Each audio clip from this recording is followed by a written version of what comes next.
How's it going, NeuroSpa family? My name is Danielle Gertner, and I am so excited to be here today to talk to you about one of my favorite topics in the entire world, habit transformation. And not just habit transformation, but how habits play a role in all aspects of our lives and how they play a role and can play a role in reducing stress, reducing anxiety, and managing depression. Before I jump into that, though, I do want to thank the NeuroSpa TMS team and community for having me here today, for allowing me to talk about something that I am so passionate about. They are doing absolutely incredible work in the Tampa community, which is a community that's very important to me. I am a Florida native, and it's just really incredible to see a company and a community doing the work they do, helping people in the capacity that they're helping them to reduce their depression, to manage their depression so that they can live healthier, happier lives. And so thank you. I also wanted to tell you a little bit about myself and why you should listen to me today about this topic. So my name is Danielle Gertner. I'm originally from South Florida, Pembroke Pines to be exact, if you know where that is. And I spent most of my life there and then went to Gainesville, Florida to study at the University of Florida. So go Gators if we have any Gators watching. And while I was at UF, I studied business administration. I didn't really ever think that I would be in the realm that I'm in today, teaching what I teach today.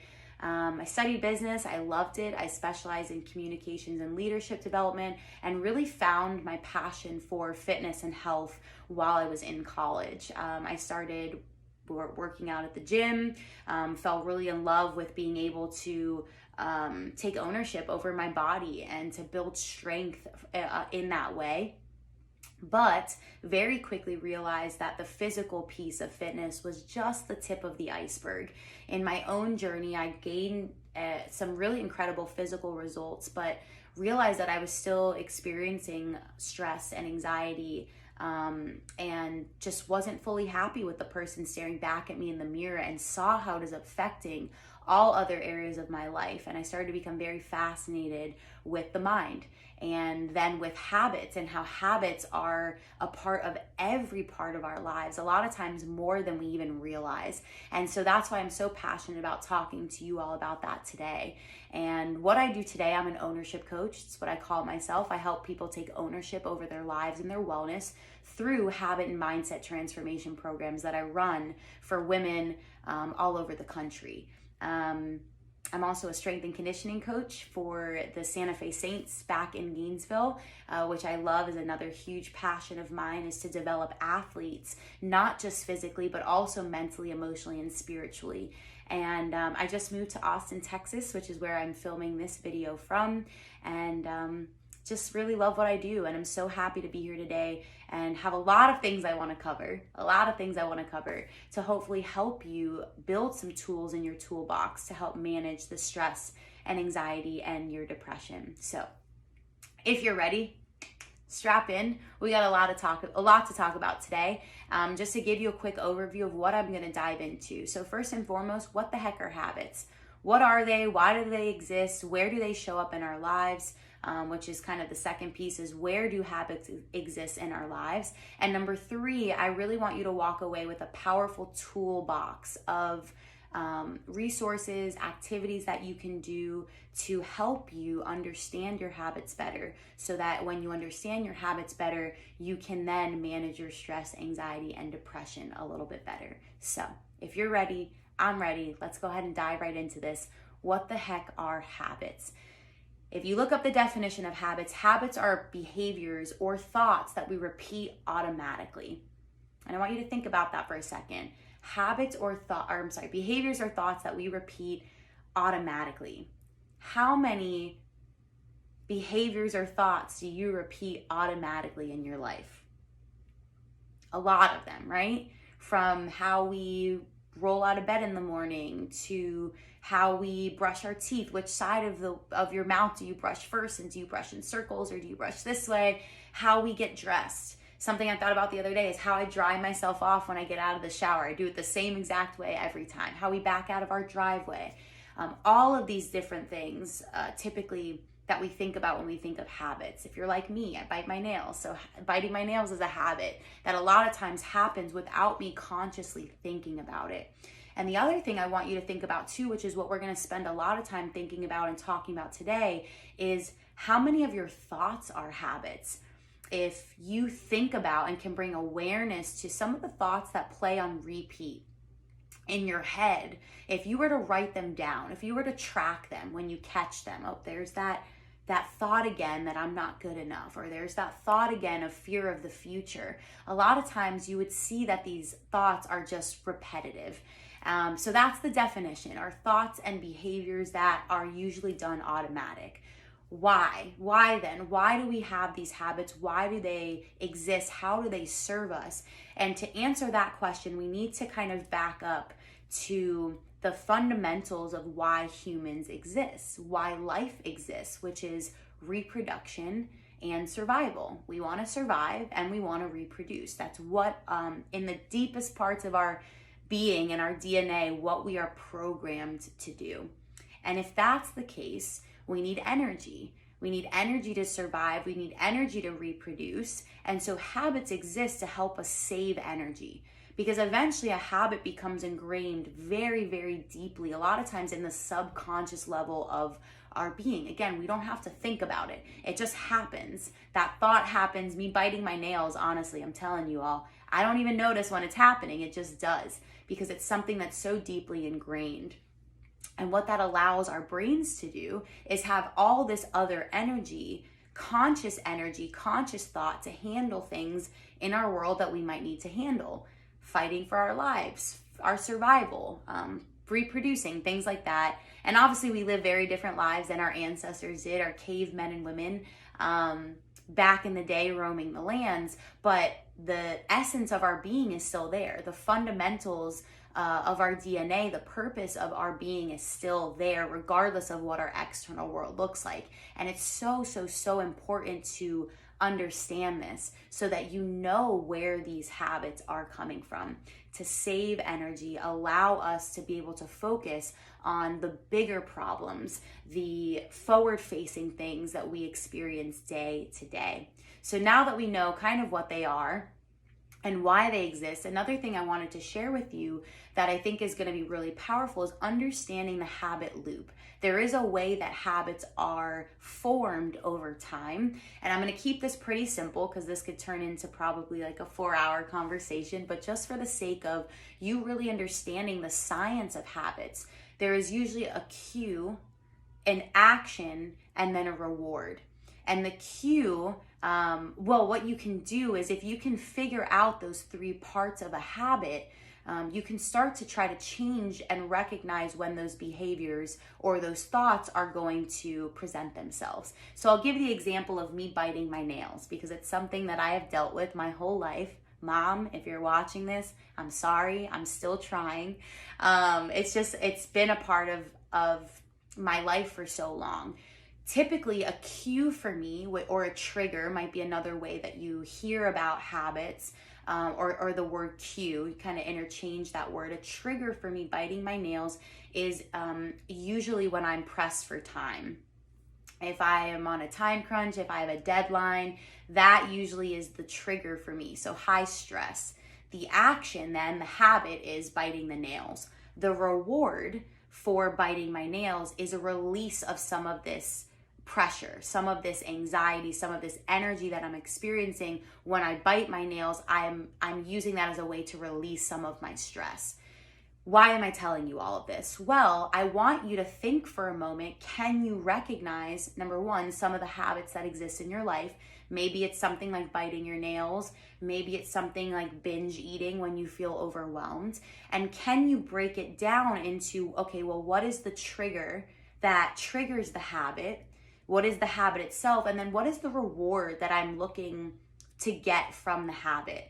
And if you can figure those 3 things out, you can start to play with recognizing the trigger or changing the trigger or changing the habit so that you can get the same reward. There's a lot of ways you can do this. So if I am under pressure and I'm looking for this reward of release, what can I replace biting my nails with to give me that same release? I don't have my little squishy stress ball with me, but I bought a squishy stress ball because I realized, okay, when I'm under pressure, I want to release this stress. I know I go to some sort of like oral fixation or something in my hands that I can hold. So I bought this squishy stress ball so that when I'm doing work, I can then use it to get that reward of releasing some of this pressure. So I want you to try that. That's kind of your first challenge I have for you today, is to think about some of the habits that exist in your life, and can you notice what the cue or the trigger is that's giving you or igniting that habit that's then giving you some sort of reward. So that's the habit loop. And again, this is a very shortened version of a longer topic, but it's important that you understand that we can break these things down like that. But the first place we have to start is awareness. We have to be aware of what these habits are. We have to be aware of why we are doing them. And when we can do that, it really allows us to reduce anxiety, because we're then not as, sometimes I feel really guilty if I did that habit. I bit my nails again. I did so good for like 3 weeks, and then this one thing happened and I bit them again, and now I'm feeling down, I'm feeling guilty. We kind of go down that spiral of thoughts, which are also habits, which we'll get to. And if I can learn to break down these habits and change the habit that's no longer serving me, or change the reward, or find a new way to get the reward, I can lower some of that stress and lower some of that anxiety, and stop myself from going down that loop of those thoughts, which ends up leading into feeling more depressed and more overwhelmed. So that's kind of the science of habits. The second thing I wanted to talk about is, well, where do habits exist in my life? And if you haven't noticed just from our conversation before, they exist everywhere. There's a lot of different research and numbers that are thrown around, but the average research that is thrown around is that about 75 to 85% of our day, our entire day, is habitual. Habitual thoughts and habitual actions and habitual behaviors. 75 to 80% of our day. And I want you to let that settle in for a moment. 15 to 20, 25% of your day is all you're getting of conscious, aware thinking and doing and acting. And I want you to think about for a moment, if you could shift some of those percentages, right? If you could have a little bit more of your autonomous, automatic habits be more conscious, what would change in your life? And so now we start to get into this really incredible, I think, fascinating aspect of recognizing how much of our lives, like I said, are habitual and are run kind of on this, people say the robotic, you're a robot, which you're not a robot. And habits do serve a really great purpose, but really recognizing how intricately they are weaved into everyday life.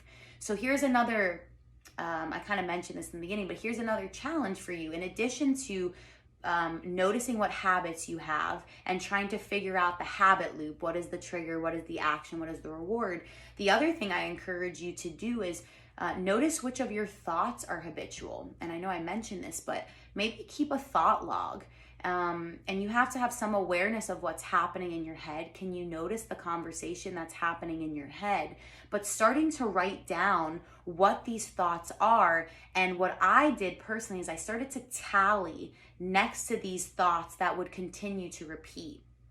So I'll give you an example of when I was planning to move to Austin, which only happened 2 months ago, which was in the middle of the quarantine and the pandemic, and a lot of instability, and there was a lot of anxiety and overwhelm that came with it, and a lot of self-doubt. And I noticed this thought that continued to pop up of, you're never gonna make it there. You're never gonna make it there. You're never gonna make it there. You're comfortable in Gainesville, like kind of like, what the heck are you doing? And there would be some variations of the thought, but it ended up coming down to, you're never gonna make it there.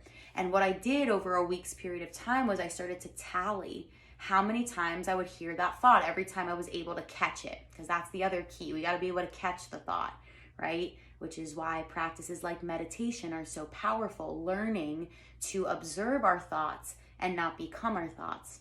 Whole nother conversation. But I started to tally. And in this 1 week, I realized how many times, I mean, hundreds of times, I was thinking the same thought over and over again. And what to do after that is, again, another conversation, but it's so powerful if you can just bring awareness to these thoughts that are playing on this loop in your head, like as if you're watching the same movie on the screen over and over and over again. If you ever had one of those movies, Matilda is one of mine. I can watch that movie all day long. I know every word. And a lot of times we don't realize we're just playing on this loop. So anyway, I'm getting on a little tangent here because I just get really passionate about talking about this. The point is that habits exist everywhere. And if you can start to zoom out and bring awareness and just ask yourselves, what habits am I aware of in my life? What thoughts are habitual in my life? That is a really beautiful place to start, so that when you do catch yourself thinking that thought, you're like, there's that thought again. And what usually comes after that thought? Some sort of feeling, or vice versa. We start to feel something and then it triggers a thought. And if we can notice these associations, if we can notice that this thought always makes me feel stressed, can we catch the thought before it happens? Can we feel the stress and then see the thought that's attached to it and start to change the thought? Again, hard to dive into all of that in 25 to 30 minutes, but if you can start to bring awareness to it, you're on in a really, really, really incredible path. The other thing I wanted to talk about in this section of where do habits exist is about your environment. How can you set your environment up for success? And we're going to talk about this in the last part of this video in building your toolbox. But your environment is everything. We think equal to our environment. And this is getting into kind of Joe Dispenza's work. If you've ever heard of him before, Dr. Joe Dispenza, he's a chiropractor and a spiritual teacher and meditation teacher, and he's known all over the world. And something he talks a lot about is, sorry, I just kicked the camera there, but we are equal, we think equal to our environment. So if our environment stays the same, a lot of times our thoughts will stay the same, our behaviors will stay the same. And if you think about this in terms of, if you see the same people every day, if you take the same route to work every day, if you have the same routine on a daily basis, our thoughts are typically the same, right? If you have somebody, for example, in your workplace who maybe irks you a bit, annoys you a bit, and they give you that same feeling every day because they irk you every day for whatever reason, your thoughts are always going to be equal to that person irking you. And so the point of bringing this up is challenging yourself. How can I change my environment? Or how can I think greater than my environment? And there's a lot of ways you can do this. Thinking of problems in different ways, going out and meeting new people, rearranging your furniture so things look differently. But I challenge you to think about how your environment is literally feeding your habitual thoughts, behaviors, and actions.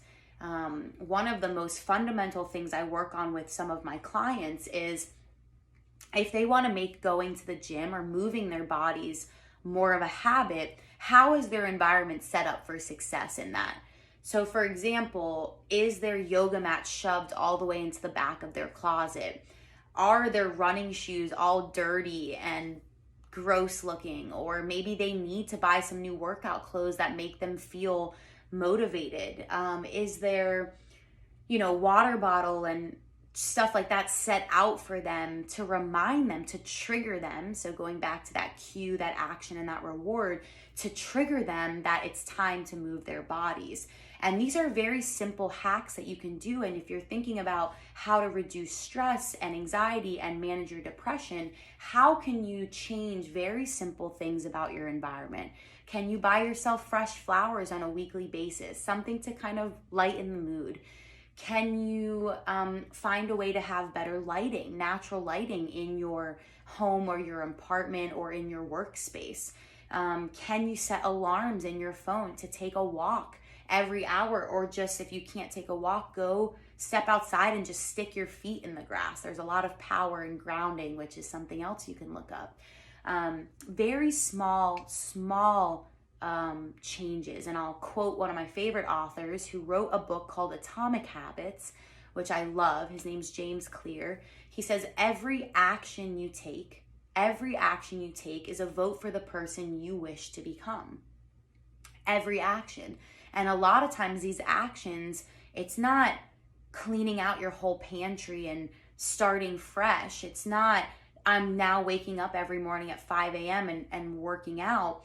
It's the 1% actions that you take every day. The smallest decisions and actions that you decide to make every day that put those votes in the jar for the person that you wish to become. Less stress, less anxious, happier and healthier.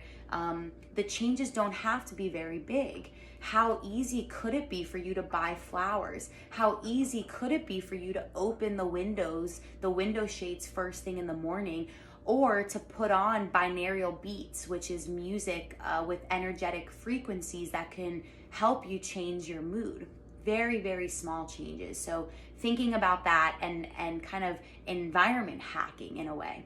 So the last thing that I wanted to talk about is building your toolbox. I have a couple things that I wanted to share with you, homework of sorts, to help you become more aware of your habits. I already kind of gave you two homeworks. So number one, writing down some of the habits that exist in your life, and then breaking down if you can notice the cue or the trigger, the cue or the trigger that is causing that habit, and then the reward that you're looking for when you do that habit. And starting there, see if you can recognize what those things are, and then playing with it, experiment with it, become your own scientist. Get excited that you can think about these things in this way, and try to play with, okay, well, I know this habit of overeating or binge eating gives me this reward.